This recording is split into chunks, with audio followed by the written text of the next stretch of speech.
ଶ୍ରୀମନ୍ଦିର ଯାଞ୍ଚ କରିବ ଏସ୍ଆଇର ବୈଷୟିକ କମିଟି। ଶ୍ରୀମନ୍ଦିର ବୈଷୟିକ କମିଟିର ସଦସ୍ୟମାନେ ମିଶି ଯୁଗ୍ମ ଯାଞ୍ଚ କରିବେ। ପ୍ରତିବର୍ଷ ରଥଯାତ୍ରା ସମୟରେ ଶ୍ରୀମନ୍ଦିର ଗର୍ଭଗୃହ କାନ୍ଥ ରତ୍ନବେଦୀ ସହ ବିଭିନ୍ନ ମନ୍ଦିରଗୁଡ଼ିକରେ ମଧ୍ୟ ଯାଞ୍ଚ କରାଯାଇଥାଏ। ଏହାସହ ଶ୍ରୀମନ୍ଦିର ଗର୍ଭଗୃହର କାନ୍ଥର କଳା ଆସ୍ତରଣର କେମିକାଲ ୱାସ୍ ସହ କୀର୍ତ୍ତିରାଜର ସୁରକ୍ଷା ଯାଞ୍ଚ କରାଯିବ। ରଥଯାତ୍ରା ସମୟରେ ମହାପ୍ରଭୁ ଶ୍ରୀଗୁଣ୍ଡିଚା ମନ୍ଦିରରେ ଥିବାବେଳେ ଏହି ଯାଞ୍ଚ କରିବ ଏଏସ୍ଆଇ। ଶ୍ରୀମନ୍ଦିରର ରକ୍ଷଣାବେକ୍ଷଣ ଦାୟିତ୍ୱ ଏଏସ୍ଆଇର ହୋଇଥିବା ବେଳେ ଏହା ଏଏସ୍ଆଇର ପ୍ରତିବର୍ଷ ନିୟମିତ ଯାଞ୍ଚ ଅଟେ।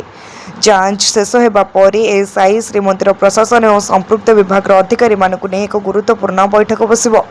ବୈଠକରେ ବୈଷୟିକ ଯାଞ୍ଚ ରିପୋର୍ଟକୁ ଆଧାର କରି ମନ୍ଦିରର ସଂରକ୍ଷଣ, ମରାମତି ଏବଂ ପରବର୍ତ୍ତୀ କାର୍ଯ୍ୟପନ୍ଥା ଉପରେ ବିସ୍ତୃତ ଆଲୋଚନା କରାଯିବ। ଶ୍ରୀମନ୍ଦିରର ଐତିହ୍ୟ ଓ ସୁରକ୍ଷାକୁ ସର୍ବୋଚ୍ଚ ପ୍ରାଥମିକତା ଦେଇ ଏହି ବୈଷୟିକ ଯାଞ୍ଚ କରାଯାଉଥିବା ବେଳେ ଏହାର ରିପୋର୍ଟ ଆଧାରରେ ଭବିଷ୍ୟତର ସଂରକ୍ଷଣ କାର୍ଯ୍ୟ ନିର୍ଦ୍ଧାରଣ ହେବ ବୋଲି ସୂଚନା ମିଳିଛି। କେବଳ ଏତିକି ନୁହେଁ, ବରଂ ଆଗକୁ ନାଟ ମଣ୍ଡପକୁ ଶୀତତାପ ନିୟନ୍ତ୍ରିତ କରାଯିବ ଏବଂ ର୍ୟାମ୍ପ ବ୍ୟବସ୍ଥା ହେବାକୁ ଥିବାରୁ ଏହା ଉପରେ ମଧ୍ୟ କମିଟି ଅନୁଧ୍ୟାନ କରିବ।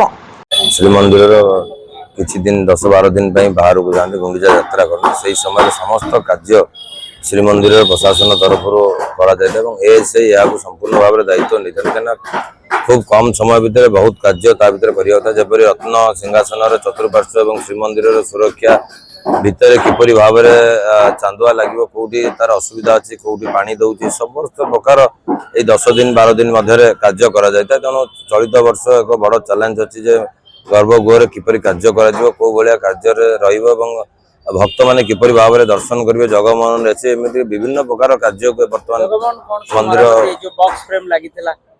ପ୍ରଶାସନ ଦେଖାଯିବ। ଯେକୌଣସି ଜାଗାରେ ତାର ଫାଟ ରହିବ ତାହା ସମ୍ପୂର୍ଣ୍ଣ ଭାବରେ ତତ୍ତ୍ୱାବଧାନ କରିବେ ଏଏସ୍ଆଇ ଟିମ୍, କାହିଁକିନା ସମ୍ପୂର୍ଣ୍ଣ ଦାୟିତ୍ୱ ମନ୍ଦିରର ଏଏସ୍ଆଇଙ୍କ ହାତରେ।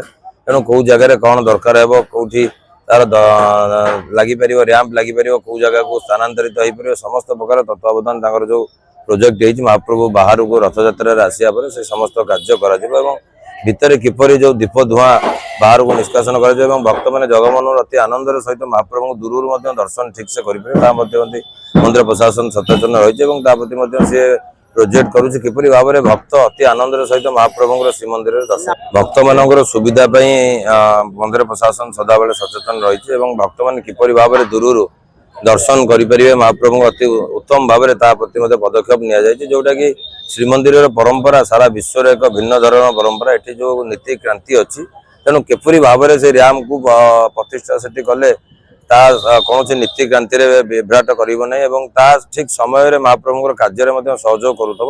ଜୟ ଜଗନ୍ନାଥ। ପ୍ରଥମ ଜିନିଷ ହଉଛି, ଯେହେତୁ ଗୋଟେ ଘର ଆମେ ଗୋଟେ ଘରେ ରହୁଛେ, ଯେମିତି ଗୋଟେ ଘର ଆମକୁ ବାହାରଟା ଯେମିତି ସୁନ୍ଦର ଦରକାର, ଭିତରଟା ସେମିତି ସୁନ୍ଦର। ଆପଣ ନର୍ମାଲି ଦେଖିଥିବେ କିଛି ଦିନ ତଳେ ମହାପ୍ରଭୁ ଯେତେବେଳେ ସ୍ନାନ ବେଦୀକି ଆସିଲେ, ଚୁନରା ମାନେ ଭିତରକୁ ଯାଇଥିଲେ, କୋଉ ପ୍ରକାର ବ୍ୟବସ୍ଥାରେ ସେ ବାହାରିଛନ୍ତି, କୋଉ କଳା ହେଇକି ସେ ବାହାରିଛନ୍ତି। ଯଦି ଗୋଟେ ମଣିଷ ଚାନ୍ଦୁଆ ଖୋଲିକି ଏତିକି କଳା ହେଇଯାଉଛି, ମହାପ୍ରଭୁ ସେଇଠି ବର୍ଷ ଯାକ ରହୁଛନ୍ତି, କୋଉ ଅବସ୍ଥା ଭିତରେ ରହୁଥିବ ଆପଣ ମାନେ ସମସ୍ତେ ସେତିକିରୁ ଆପଣ ବୁଝିପାରୁଥିବେ। ତାଠୁ ଅଧିକ ନିଶ୍ଚିନ୍ତ ଏଏସ୍ଆଇ ପ୍ରତ୍ୟେକ ବର୍ଷ ଏ ଜିନିଷ କରୁଛି, କିନ୍ତୁ ସେ ଜିନିଷ ହଉଛି। ଏଏସ୍ଆଇ କି କିଛି ଗୋଟେ ମାନେ ସ୍ଥାୟୀ ବ୍ୟବସ୍ଥା କରିବାକୁ ପଡିବ, ଯେ ଯେମିତିକି ମହାପ୍ରଭୁ ତା ଭିତରେ ବହୁତ ସୁନ୍ଦର ଭାବେ ରହିବେ। ତା ସାଙ୍ଗକୁ ଯୋଉଟା ନାଟ ମଣ୍ଡପର ବ୍ୟବସ୍ଥା କରାଯାଉଛି, ଯୋଉ ସେଣ୍ଟ୍ରାଲ ଏସି ହଉ କି ର୍ୟାମ୍ପ ବ୍ୟବସ୍ଥା, ବହୁତ ସୁନ୍ଦର କଥା।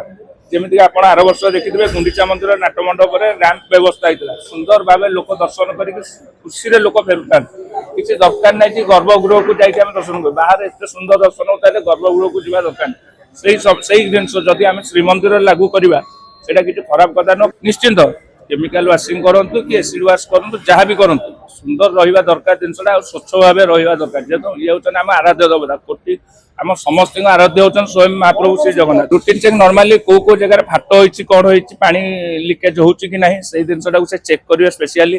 ବ୍ୟୁରୋ ରିପୋର୍ଟ, ତୀର୍ଥକ୍ଷେତ୍ର ଲାଇଭ୍।